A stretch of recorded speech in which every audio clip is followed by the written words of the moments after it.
What's up, YouTube? This is your boy Carlos, brought to you by Carlos Power Media Channel. Today we're going to have a talk and discussion regarding mental illness. Mental illness in the world and mental illness in this country, the USA. One of the things that I would like to talk about is mental health, and we have been seeing in the news lately regarding massive shootings as well as gun control. You've been hearing stuff around those type of topics lately, and I just wanted to kind of talk a little bit about that. Mental illness. Pretty much you have men and women that served in the military, as well as you have people that work on their day-to-day jobs, and pretty much you just have general people in the population that has dealt with some sort of issues with mental illness or just behavioral health or anything like that. Now, one of the things that I want to truly focus on is the mental health aspect of it.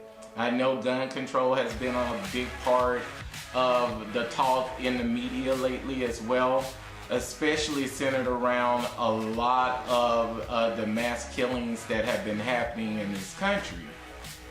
And pretty much where I live in my local area, there was a mother of 6 just this past week that was killed by a teenager carrying a gun trying to rob a store, and she complied with everything this young man asked her to do, and he still shot and killed her. So that was some issues that was centered around gun control as in regards to that. But with the shootings that happened in Vegas and the shootings that happened in Orlando, Florida, that happened last year, as well as there was some shootings that recently happened in Texas in a Texas church. And one of the things that really gets next to me is that a lot of times we see that when someone goes and kills somebody or shoots somebody, the first thing they want to holler is mental illness, depending on who that person may be. I see this so much. It's becoming a huge, big pattern. It's a very big pattern. So one of the things I wanted to talk about, and the reason why it's so close to me and so close to home, is because my father, when I was only 11 years old, he was killed by someone who was mentally, disabled and mentally challenged as well. And my mother, she had 12 children. She had 7 boys and 5 girls.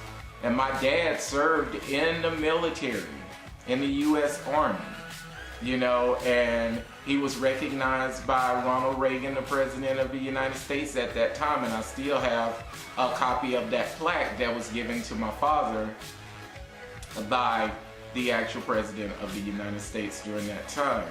And my father, he was killed by someone who was mentally disabled or mentally dealing with issues, and the state hospital where this man was admitted, he was let go. A lot of times, and we're starting to see a pattern with that too.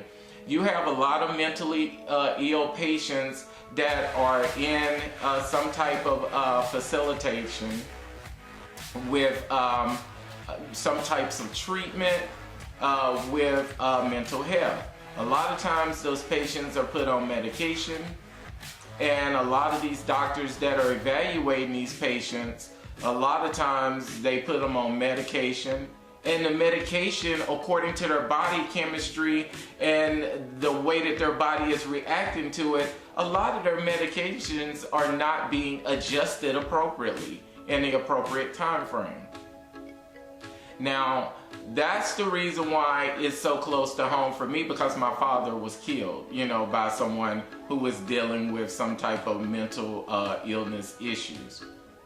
But going back to what's going on in the media, in the actual news, we're seeing that a lot of times when a person go out and kill a lot of people, the first thing people want to say is, oh, that person is mentally disabled, or they dealing with some type of mental illness issues. But like I said, it depends on who the person is too. Sad to say, but it's true. And we need to open up our eyes and look and see. Now, one of the things that really bothers me, so to speak, is that anytime someone is dealing with any type of mental illness issues, and they have the capability of going out there purchasing large amounts of weaponry and guns and different things like that, that's a red flag. Come on now. That is a red flag. Another thing, if you have a man or a woman or whoever that person may be, no matter where you live in this world, if you're going out buying a lot of weapons and things like that, and you're already on those things, but then you start seeing some behavior patterns from, let's say, months ago or years ago or in the past, you'll see that, okay, that's another red flag. Okay, there are some behavior issues there. There is some things that are documented through the local police force as well regarding these type of issues with different people. That is a red flag.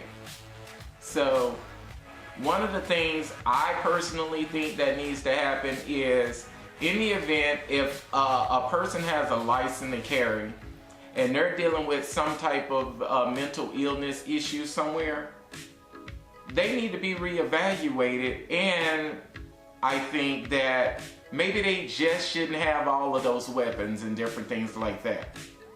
That's one thing. But as I stated earlier, this is really not about gun control. That'll be another topic. But I just kind of want to merge the two regarding a little bit about how mental illness and possibly gun control is not a good mix. But another thing is, I think that based on the stuff that we've seen in the media, everybody that's dealing with mental illness doesn't have a desire to go kill people.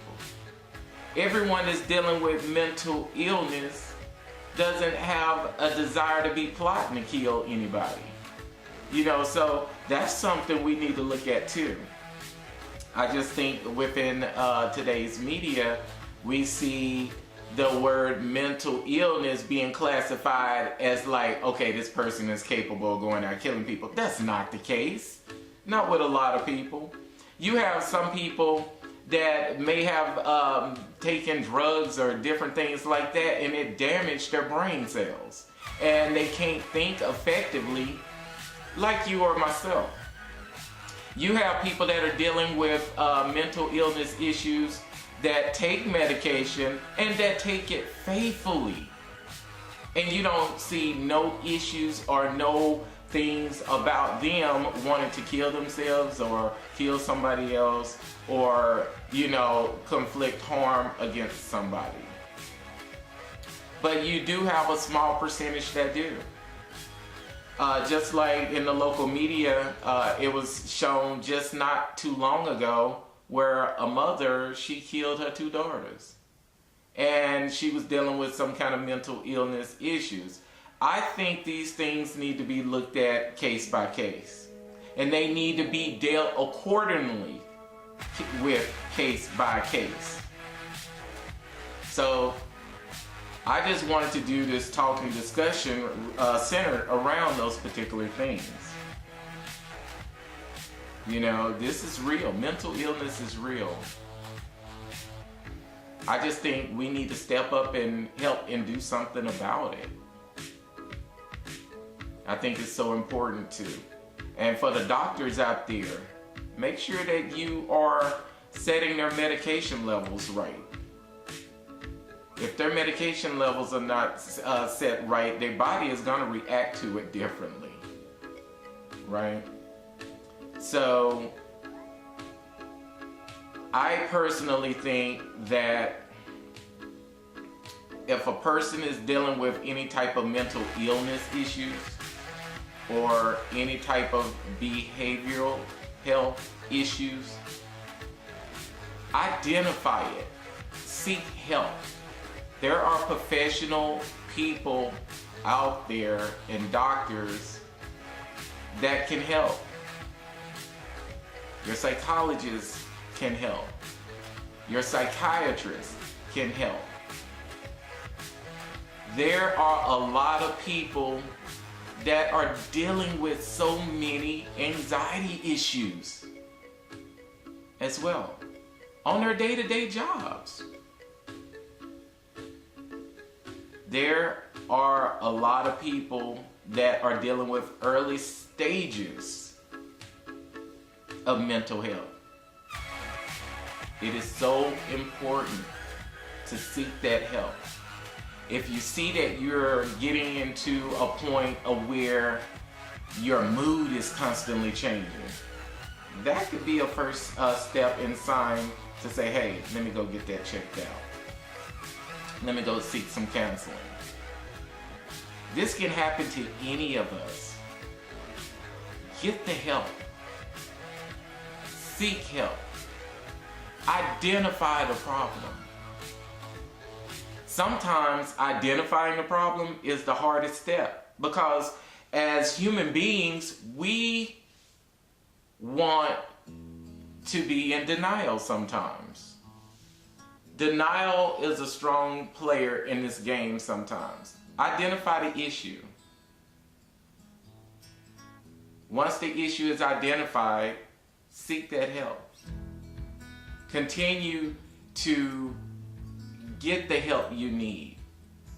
There are a lot of families out there that have at least one or two or more people that have behavioral issues or mental health issues within their families. And you may see a point when one of those family members that are dealing with those issues may have an extreme episode. They may go through the house tearing up the house, their medication, they haven't been taking their medication, and they just get completely out of control. And then the first thing that a family member is to do is check to see if they were taking their medication. Then set up a doctor's appointment with their doctor that's treating them, their treating physician. And make sure that the plan that was prescribed to that individual person is being carried out. Sometimes that's the case. But it is very important to get the help that's needed. Sometimes we all have some good days and some bad days. Some not so good days and some happy days. But it is so important that mental health issues are identified. We know when we're not feeling well mentally. We know when we start feeling different than what we did before. You have a lot of people that are on Valiums to try to calm down their moods and their mood swings. And their doctor or treating physician may have prescribed those particular things for them. But here's the thing, they should not be abused. Medication should not be abused just so an individual can feel good. It should not. So it's important to follow your doctor's recommended plan. When you're following your doctor's recommended plan, then he can diagnose you and do some type of analysis to make sure that, okay, the plan of treatment that he provided or she provided is actually working. That way, the doctors can monitor your success when it comes to the outcome of what the end result is to be.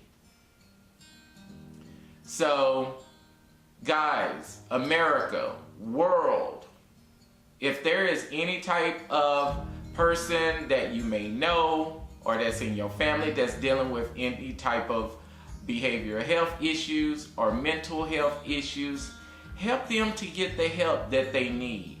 Like I said, sometimes denial is always a key player within the human mind and in the human person. Help people to get the help that they need. I have seen a lot of homeless people that were released out of hospitals, mental health facilities, and they're living on the streets, which is sad. We need to do something to help them. A lot of them don't even have the doctor's care or medication.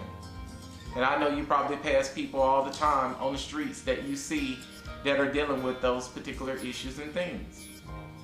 But let's learn to love everyone.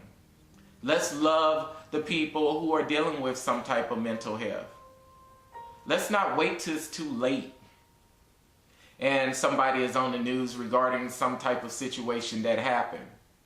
But everything that we see that people do is not mental health. Sometimes it's just them being them and they want to do what they want to do. So it is very important to help people.